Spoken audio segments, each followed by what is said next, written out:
Seja muito bem-vindo ao ASMR com Jesus. Esse é um espaço de paz, calma e conexão com a Palavra de Deus. Antes de começarmos, te convido a encontrar uma posição confortável. Respire fundo, devagar. E se puder, coloque seus fones de ouvido. Eles vão te ajudar a sentir cada som, cada palavra, com mais profundidade aqui, através da suavidade dos sons e das escrituras. Vamos juntos encontrar descanso para a alma e alimento para o espírito. Que o Senhor fale ao seu coração. E se essa mensagem tocar você de alguma forma, não esqueça de curtir o vídeo e se inscrever no canal. Assim, você recebe novas leituras como essa toda semana. Agora, vamos continuar nossa jornada pela Bíblia. Na última parte da nossa jornada, vimos que Deus não busca apenas guerreiros. Ele busca corações obedientes. A promessa pode ser linda, o futuro grandioso, mas se o coração se desviar, até o mais forte tropeça. Na próxima parte, vamos ver como Josué unifica a conquista, renova a aliança com Deus e guia o povo em seus últimos passos antes do descanso. Também vamos conhecer os últimos momentos da vida de Josué, um líder fiel, corajoso e temente. Parte 18. A aliança renovada e o último discurso de Josué. Depois das vitórias em Jericó e Ai, Josué continuou liderando o povo de Israel pelas terras de Canaã. Mas a caminhada ainda estava longe do fim. Muitos povos habitavam a região e a cada passo novos desafios surgiam.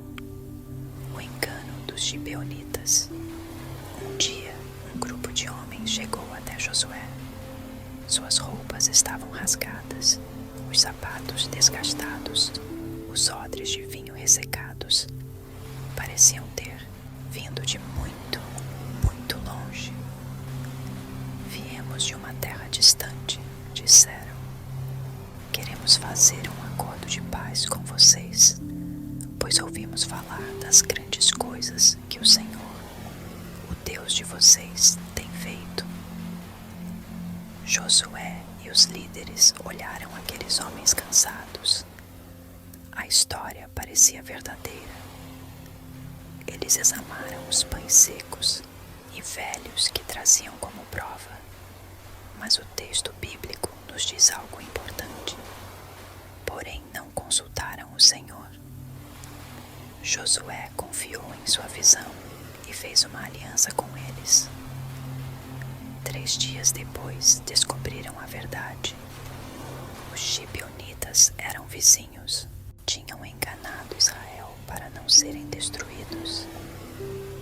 Josué honrou o acordo, mas os gibeonitas passaram a servir o povo de Israel como carregadores de água e cortadores de lenha.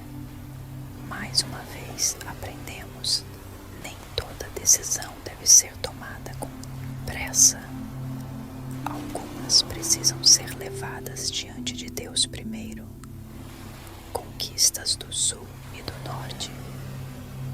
Quando os reis vizinhos ouviram que Gibeão havia feito paz com Israel, ficaram furiosos.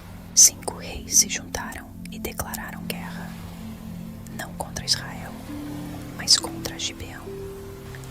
Gibeão então correu até Josué. Socorra-nos, não nos abandone agora. Josué não hesitou. Marchou com seu exército toda a noite e surpreendeu os inimigos ao amanhecer. E foi nessa batalha que algo inacreditável aconteceu. Josué orou e Deus parou o sol no céu. Sim, o sol ficou parado por quase um dia inteiro, até que a batalha fosse vencida. Nunca houve um dia como aquele, nem antes nem depois em que o Senhor atendeu a um homem e lutou por Israel. Josué 10:14. Dividindo a terra com as vitórias, a terra de Canaã começou a ser dividida entre as 12 tribos de Israel. Cada família recebeu sua parte: montanhas, planícies, campos e cidades. Josué chamou Caleb, aquele mesmo que havia espiado a terra junto com ele, muitos anos antes. Caleb agora era um homem idoso, mas ainda dizia com firmeza: tenho hoje 85 anos e ainda sou tão forte quanto era quando Moisés me enviou. Dá-me esta montanha. E Josué deu a Caleb a terra de Hebron. A fé daquele homem era viva, mesmo na velhice. Cidades de refúgio foram estabelecidas. Levitas receberam cidades, já que não tinham herança de terra. Tudo foi feito com ordem, justiça e sob a direção de Deus. A paz estabelecida e a primeira crise. Quando a terra foi conquistada e dividida, chegou a hora de algumas tribos retornarem para o outro lado do Jordão, onde haviam se estabelecido antes. Antes de partirem, Josué os abençoou e os exortou: sejam muito cuidadosos em guardar os mandamentos do Senhor. Amem o Senhor de todo o coração. Essas tribos então construíram um altar, mas isso gerou confusão. As outras tribos pensaram que estavam criando um novo lugar de adoração fora do tabernáculo e quase houve guerra entre irmãos. Felizmente, a verdade veio à tona. Aquele altar era apenas um memorial, uma lembrança de que mesmo separados pelo rio, todos pertenciam ao mesmo povo e adoravam ao mesmo Deus. A paz foi restaurada e o povo aprendeu mais uma vez que a comunicação e o entendimento evitam divisões. O último discurso de Josué já era velho, havia cumprido sua missão, então reuniu todo o povo uma última vez. Diante das tribos, ele lembrou tudo o que Deus havia feito, desde a saída do Egito, passando pelo deserto, pelas guerras e conquistas, e com palavras firmes, Josué declarou: escolham hoje a quem irão servir, mas eu e a minha casa serviremos ao Senhor. Josué 24:15. Foi um momento de emoção. O povo respondeu com força: serviremos ao Senhor, pois Ele é o nosso Deus. E assim Josué renovou a aliança entre Deus e Israel. Escreveu tudo num livro e colocou uma grande pedra como testemunha daquele pacto. Pouco tempo depois, Josué faleceu, com 110 anos de idade. Foi enterrado na terra da promessa, a terra que ele ajudou a conquistar com fé, coragem e obediência. Josué partiu, mas sua história continua viva. Um homem que confiou em Deus quando ninguém mais ousava, que liderou com firmeza, sem esquecer da humildade. Um guerreiro que entendeu que as maiores batalhas são vencidas quando se dobra os joelhos. E agora, sem Josué, o povo de Israel terá que seguir. Sem um líder claro, sem um rei e sem sempre lembrar da aliança que fizeram, é nesse tempo de altos e baixos, de lutas internas e ameaças externas, que Deus levanta vozes improváveis. Entre elas, uma mulher, uma profetisa, uma juíza. Prepare-se para conhecer Débora, a mulher que liderou Israel com sabedoria e coragem quando todos estavam perdidos. Parte 19. mulher que julgava e libertava Israel. Depois da morte de Josué, o povo de Israel entrou em uma nova fase. Uma fase confusa, perigosa. Cada um fazia o que achava certo aos seus próprios olhos. Eles se esqueciam de Deus. Se voltavam para ídolos falsos. E como consequência, acabavam dominados por inimigos cruéis. Mas Deus, com sua misericórdia infinita, sempre levantava alguém. Um juiz, um libertador, um líder improvável. E é nesse cenário que surge uma mulher chamada Débora, a profetisa. Debaixo da palmeira Débora era diferente de tudo o que o povo já tinha visto. Ela era profetisa, recebia mensagens diretamente de Deus e também era juíza, resolvia conflitos e orientava o povo. Todos vinham até ela para ouvir sua sabedoria. E onde ela se sentava? Debaixo de uma palmeira. Simples, serena, mas cheia de autoridade. Débora, profetisa, mulher de Lapidote, julgava a Israel naquele tempo. Era uma mulher temente a Deus. E quando Israel mais precisava de direção, foi ela quem ouviu o chamado do céu. A guerra contra Císera Canaã era governada por um rei chamado Jabim, e seu comandante militar era um homem temido. Císera, ele comandava 900 carros de ferro, o mais avançado armamento da época, e oprimia Israel com crueldade há 20 anos. Foi então que Débora chamou um homem chamado Baraque. O Senhor, Deus de Israel, ordena: vá, reúna 10.000 homens e lute contra Císera. Deus entregará o inimigo em suas mãos. Mas Baraque hesitou. Se você for comigo, eu irei. Mas se não for, não irei. Débora, com firmeza, respondeu: eu irei com você. Mas saiba que a honra dessa vitória não será sua. O Senhor entregará Císera nas mãos de uma mulher. E assim foram. Débora e Baraque juntos, ela como profetisa e conselheira, ele como comandante no campo de batalha. A mão de Deus na tempestade. Enquanto os carros de Císera avançavam, algo incrível aconteceu. Deus mandou uma chuva forte. A terra se encharcou, o rio transbordou. Os carros de ferro ficaram presos na lama.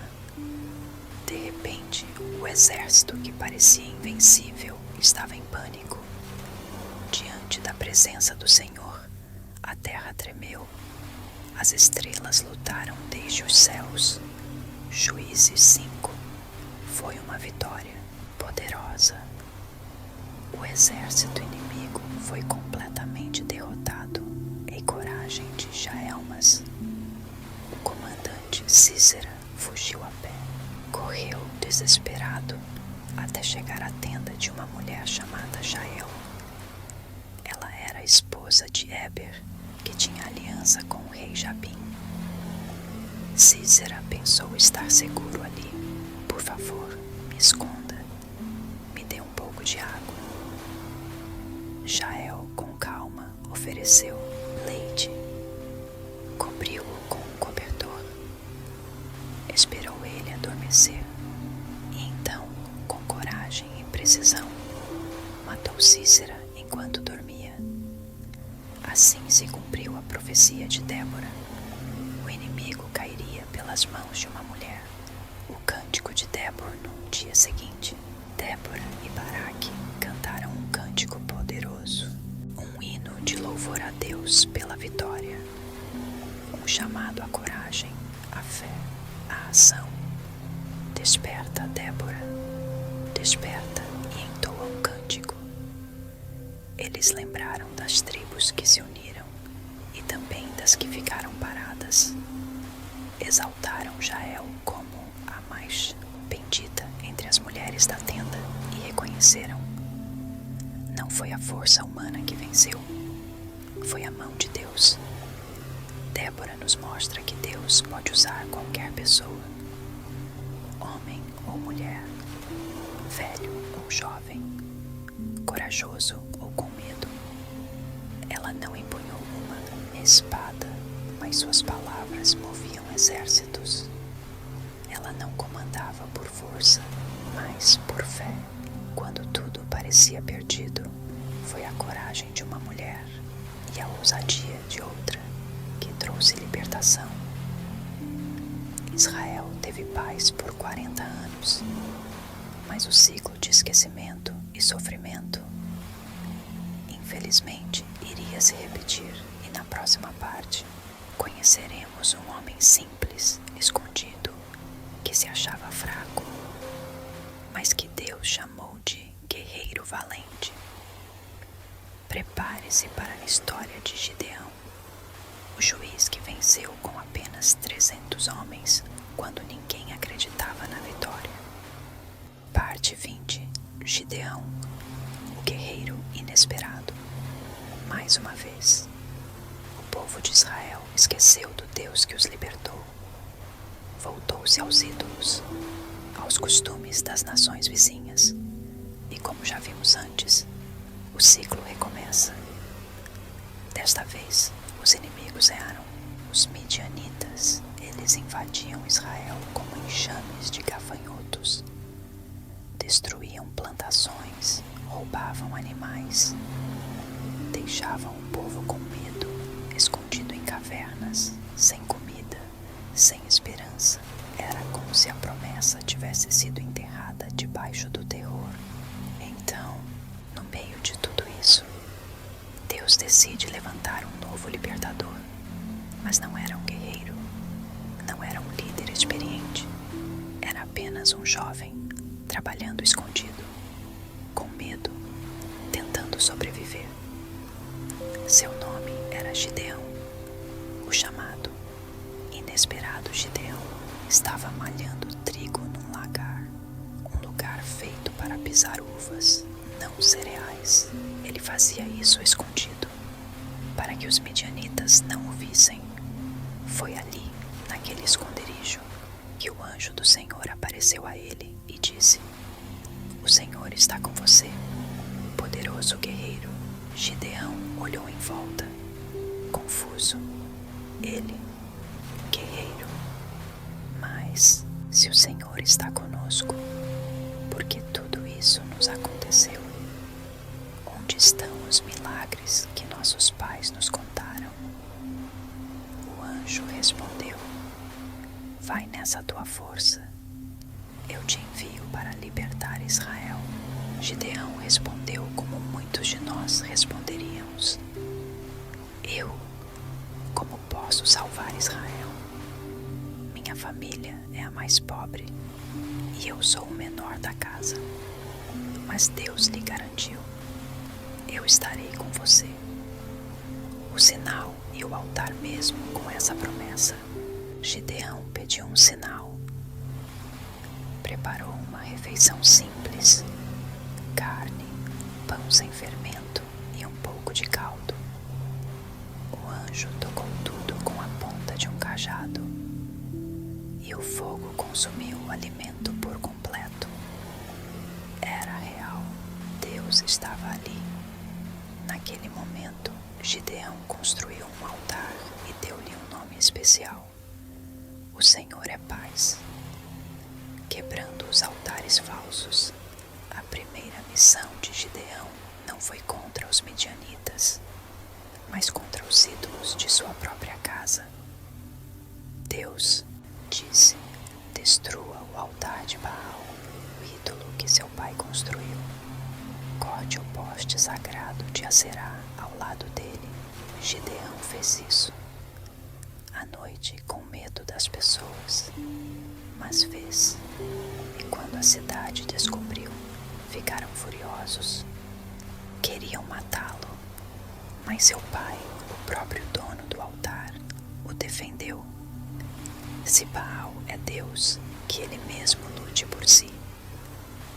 Daquele dia em diante, Gideão ficou conhecido como Jerubaal, aquele que luta contra Baal.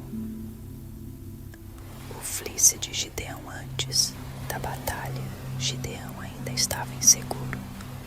Pediu mais sinais a Deus. Colocou um pedaço de lã no chão e disse: se o orvalho cair só na lã e o chão ficar seco, saberei que o Senhor me escolheu.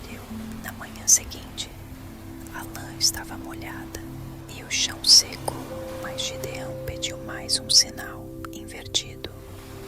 Dessa vez, que a lã fique seca e o chão molhado. E assim foi. Deus estava confirmando com paciência que Gideão era o escolhido. 300 homens contra um exército. Juízes 7. Finalmente, Gideão reuniu um exército, 32.000 homens. Mas Deus disse: são muitos. Se vencerem assim, pensarão que foi pela própria força. Então Gideão anunciou: quem estiver com medo pode voltar para casa. 22.000 foram embora. Restaram 10.000. Deus ainda achava muito. Leve-os até o riacho. Observe como bebem água.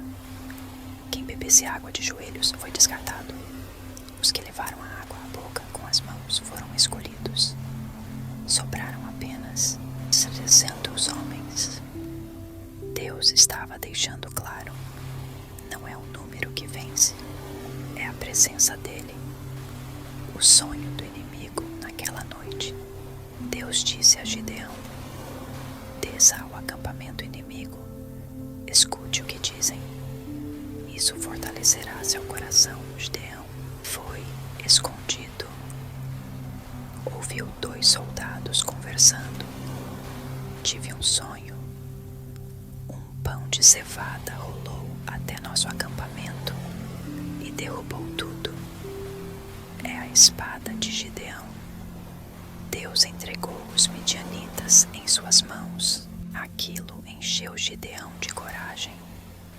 A vitória com trombetas e tochas de Gideão dividiu seus 300 em 3 grupos.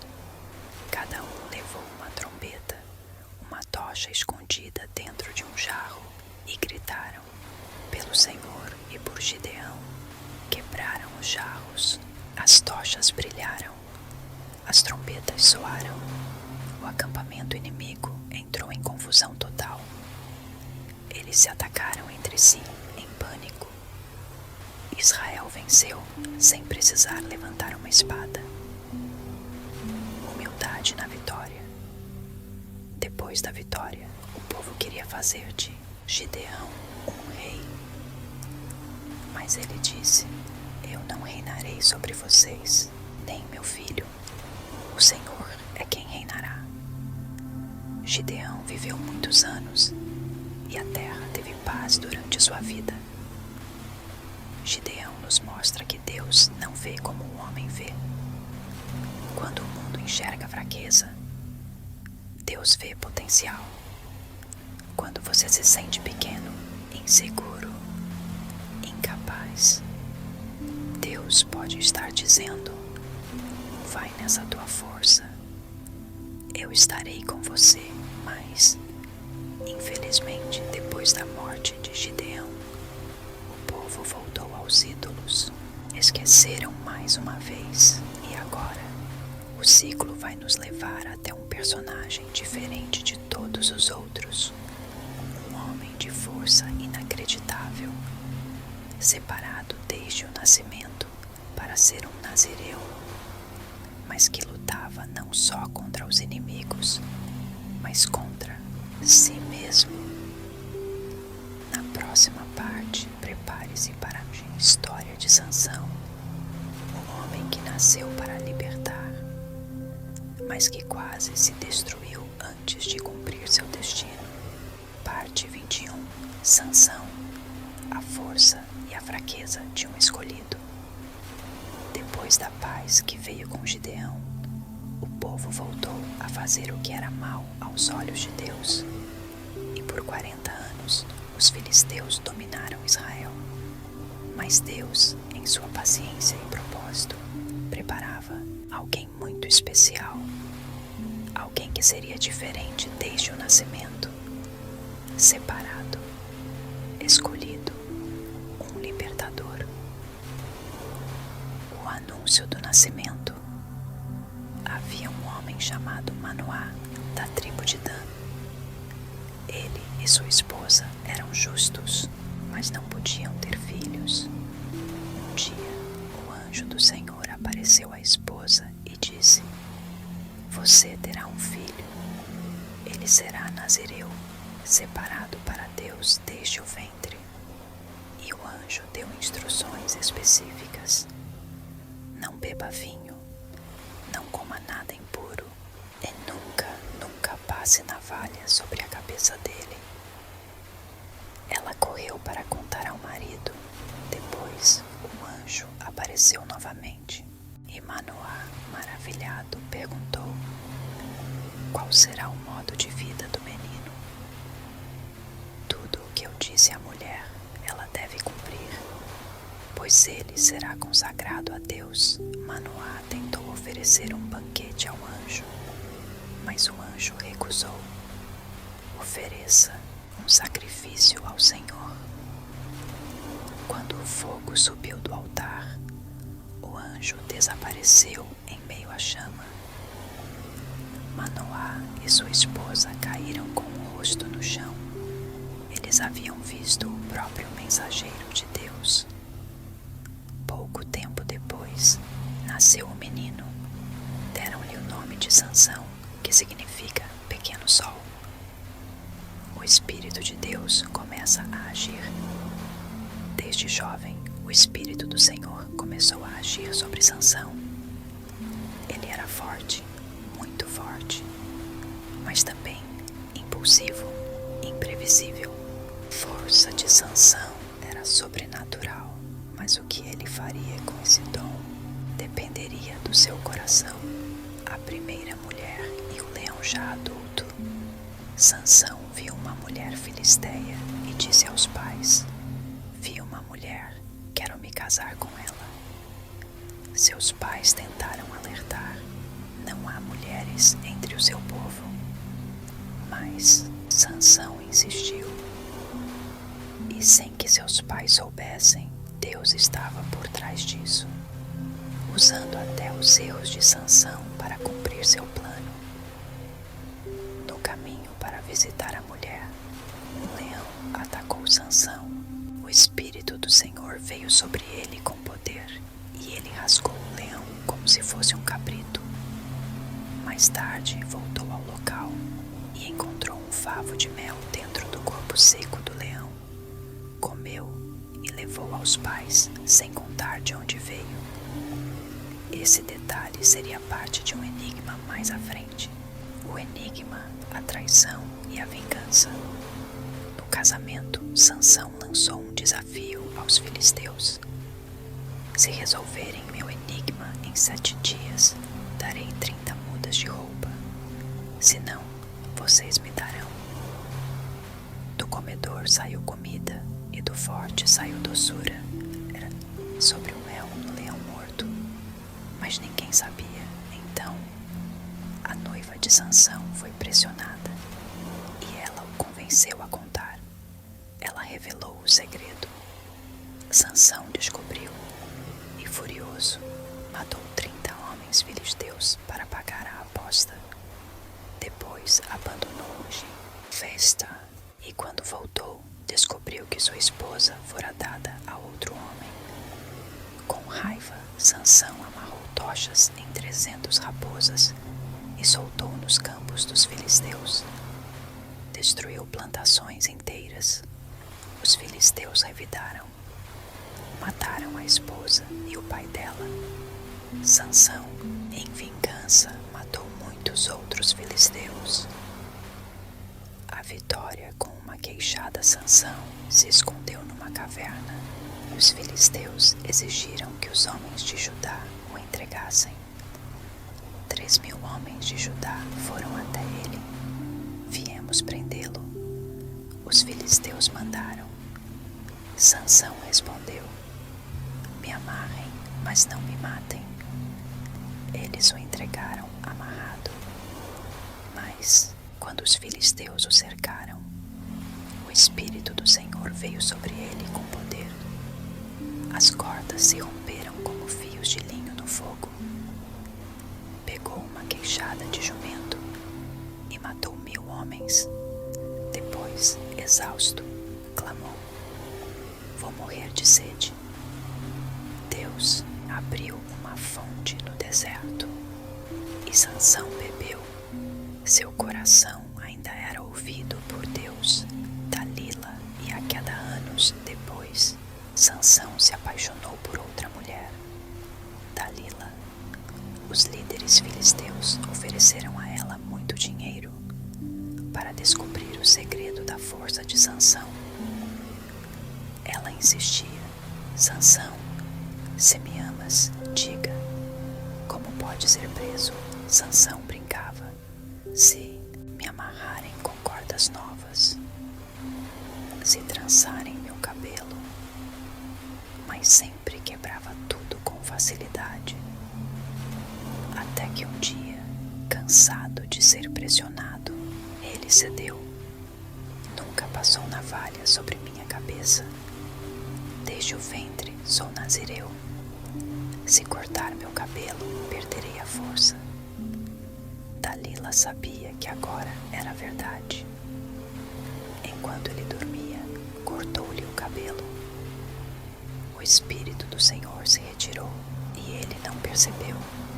Sansão foi preso. Tiveram seus olhos furados.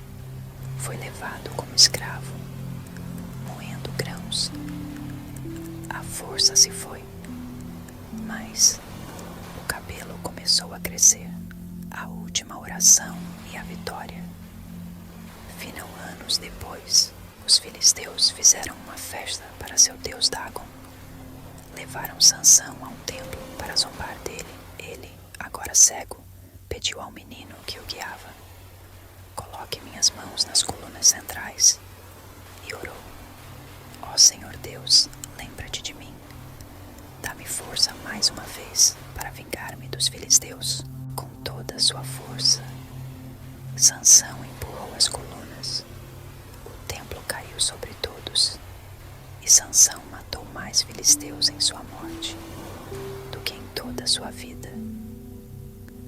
A história de Sansão é a história de muitos de nós, tão fortes em alguns momentos, tão fracos em outros, com dons incríveis, mas distraídos por paixões, orgulho, ego.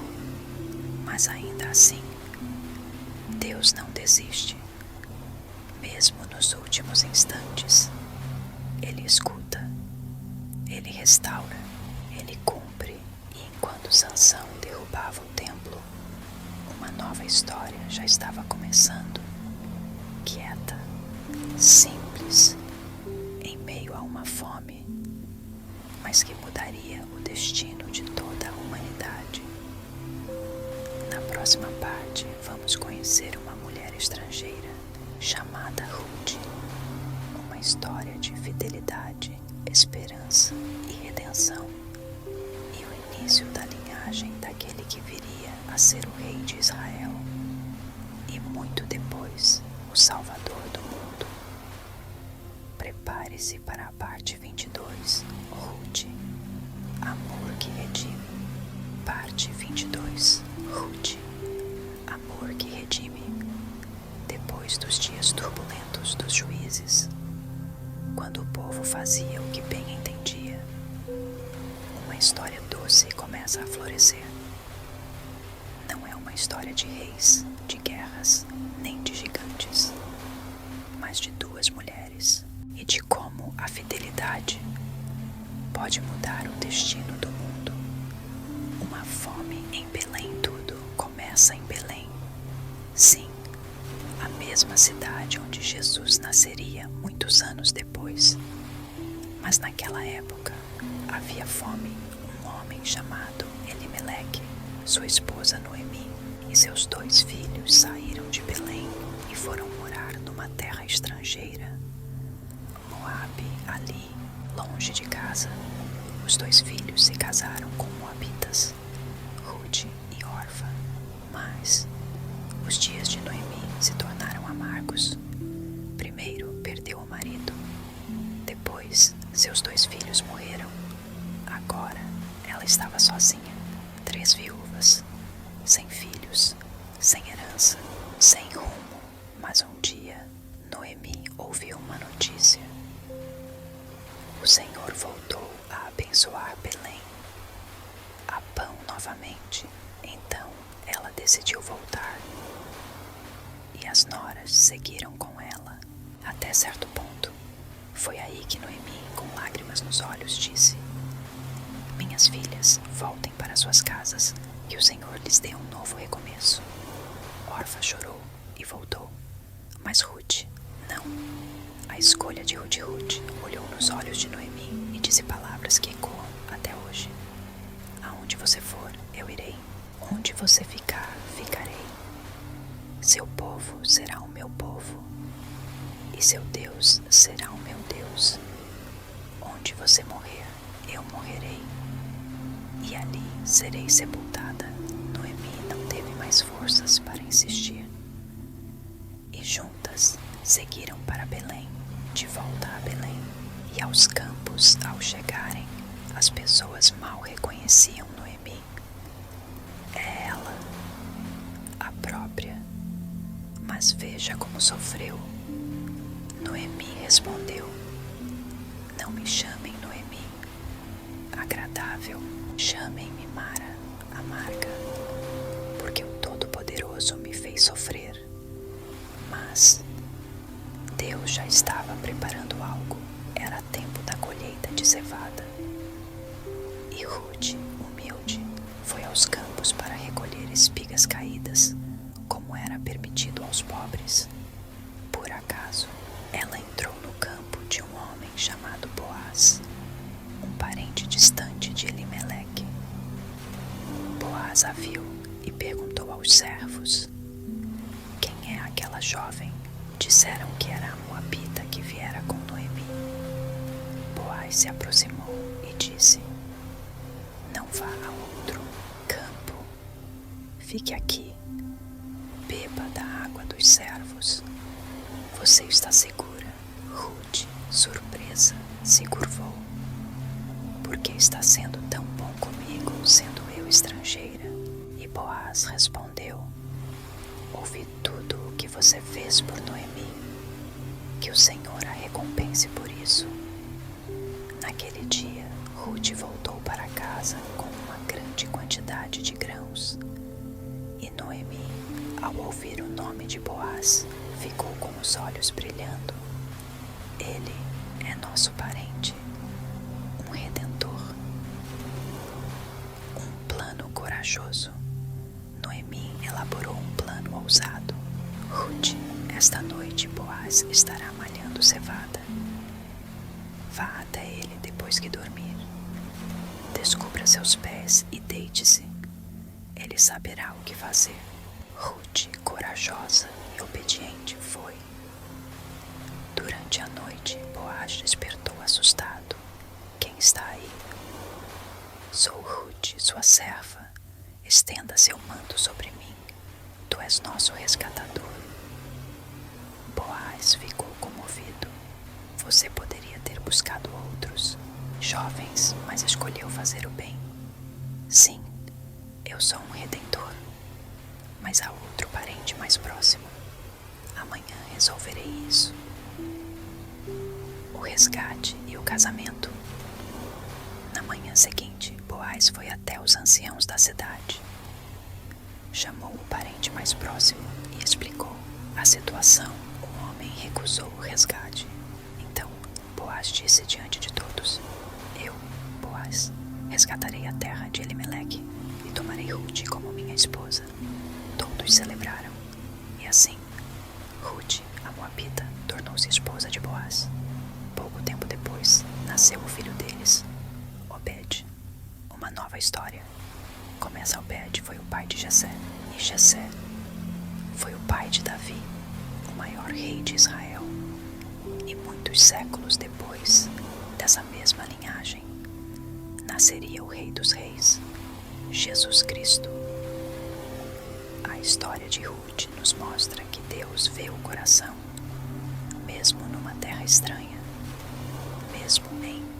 tempos difíceis, Ele honra a fidelidade. Ele transforma a dor em redenção. Ruth era uma mulher comum, de um povo estrangeiro, mas sua fé a fez entrar na história mais importante do mundo. E agora vamos seguir para a próxima parte. Um menino chamado Samuel, que ouviria a voz de Deus ainda criança e se tornaria profeta, juiz, e aquele que ungiria os primeiros reis de Israel. Prepare-se para a parte 23. Samuel, a voz de Deus em tempos de silêncio. Parte 23. Samuel, a voz de Deus em tempos de silêncio, em tempos de escuridão, quando não se ouvia mais a voz de Deus e cada um fazia o que queria. Deus não se calou. Ele estava preparando alguém especial e essa história começa com uma mulher ajoelhada em lágrimas.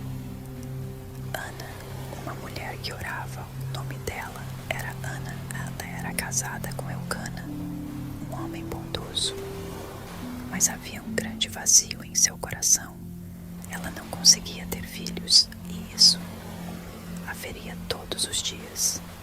Para piorar, a outra esposa de Elcana, chamada Penina, zombava dela, a humilhava. Ano após ano, Ana subia ao templo para orar.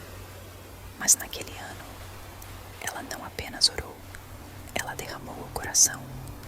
Chorando, sem conseguir pronunciar palavras, Ana apenas movia os lábios. O sacerdote Eli viu aquilo e pensou que ela estivesse embriagada. Mulher, até quando ficará assim? Ana respondeu com dignidade: Não, meu senhor, não estou embriagada. Estou apenas derramando a alma diante do Senhor. Eli então disse: Vai em paz, que o Deus de Israel te conceda o que pedes. Um menino chamado Samuel pouco tempo depois, Ana engravidou e teve um filho. Ela o chamou de Samuel, que significa ouvido por Deus. Quando o menino desmamou, Ana cumpriu sua promessa. Este menino é do Senhor. Todos os dias da sua vida será dele.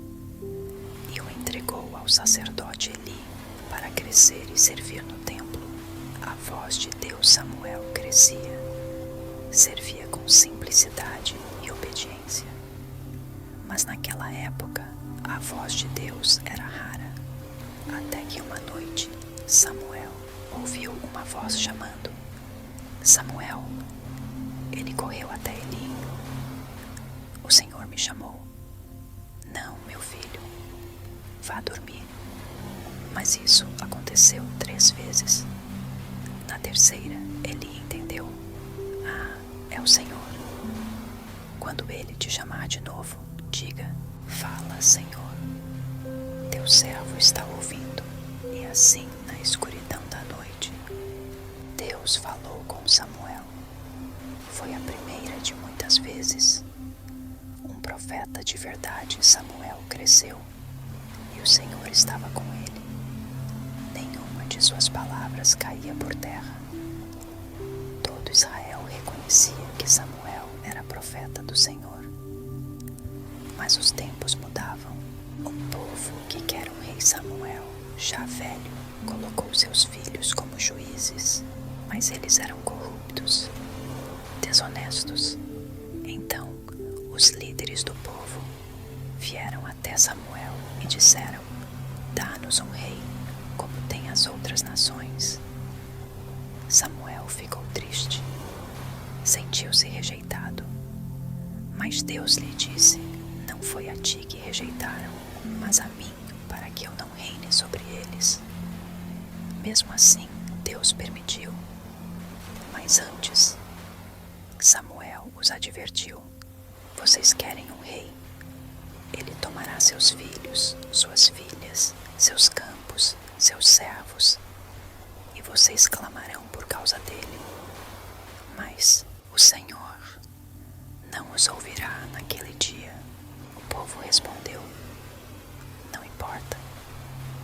temos um rei sobre nós. Israel queria ser como os outros povos, mas Deus queria que Israel fosse único. Mesmo assim, ele permitiu. E agora Samuel, o menino que um dia ouviu a voz de Deus no silêncio da noite, se tornaria o homem que ungiria o primeiro rei de Israel. Prepare-se para conhecer a próxima parte dessa jornada. Parte 24. Saul, o rei que começou bem, mas se perdeu pelo caminho. Parte 24. Saul, o rei que começou bem, mas se perdeu pelo caminho. Israel pediu um rei, e Deus, mesmo com o coração entristecido, atendeu ao pedido. Mas nem todo começo glorioso garante um final feliz. Saul, o escolhido, ele era alto, forte, de aparência imponente. Quando o povo o viu, disseram: "Este será o nosso rei." Mas o que poucos sabiam era que Saul estava escondido. Com medo, Samuel o ungiu em segredo e depois diante de todo o povo. E ali estava ele, o primeiro rei de Israel. No início, Saul era humilde, dependia de Deus. Conduziu o povo à vitória contra os amonitas. Foi ovacionado, aclamado, tudo parecia perfeito. Mas, com o tempo, o coração de Saul começou a mudar. O primeiro teste, a impaciência. Estavam em guerra contra os filisteus. O exército de Israel estava com medo. E Samuel havia dito: "Espere 7 dias. Eu irei oferecer o sacrifício." Mas os dias passaram e Samuel não chegava. Saul ficou nervoso e decidiu ele mesmo oferecer o sacrifício, algo que só o profeta deveria fazer. Quando terminou, Samuel apareceu. "O que foi que você fez?" E Saul, justificando-se, ouviu uma sentença pesada: "Hoje o Senhor teria confirmado o teu reino para sempre. Mas agora ele será dado a outro, um homem segundo o coração de Deus." Vitória com Jonatas. Mesmo assim, o filho de Saul, Jonatas, era corajoso e fiel. Ele, com apenas um escudeiro, enfrentou os filisteus e venceu. Mas Saul fazia juramentos impulsivos, decisões sem sabedoria, e o povo começou a perceber: algo estava diferente no rei. A desobediência final, teste mais decisivo, veio com uma ordem de Deus: destrua completamente os amalequitas, não poupe nada. Mas Saul poupou o rei inimigo, o melhor do rebanho, e ainda tentou justificar seu erro com religiosidade. Samuel foi direto: "Acaso o Senhor tem prazer em sacrifícios, como em obedecer à sua voz? Obedecer é melhor do que sacrificar." Foi ali que tudo mudou. O Senhor rejeitou você como rei, e Samuel nunca mais viu Saul. A queda acelerada, sem a presença de Deus, Saul começou a cair. Ele foi tomado por ciúmes, medo e paranoia, especialmente quando um jovem pastor chamado Davi começou a se destacar. O povo cantava: "Saul matou milhares, mas Davi dezenas de milhares." A inveja cresceu. Saul tentou matar Davi. Perseguiu-o por desertos, cavernas, florestas. Enquanto isso, seu coração só escurecia. A consulta à feiticeira. Desesperado e sem mais ouvir a voz de Deus, Saul fez algo impensável. Procurou uma feiticeira para consultar o espírito de Samuel. Foi advertido e ouviu sua sentença. Amanhã, você e seus filhos estarão comigo. A triste morte de um rei. Na batalha seguinte contra os filisteus, tudo se cumpriu. Os filhos de Saul morreram, e ele, ferido, tirou a própria vida, caindo sobre sua espada. O primeiro rei de Israel caiu, não por falta de força, mas por falta de obediência. A história de Saul nos mostra que não basta ter aparência, não basta começar bem, é preciso terminar bem.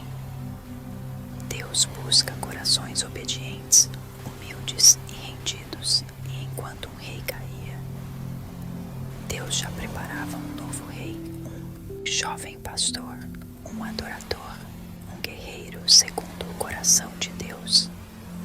Na próxima parte, conheceremos Davi, o menino que derrotou gigantes, o homem que chorou, cantou e reinou.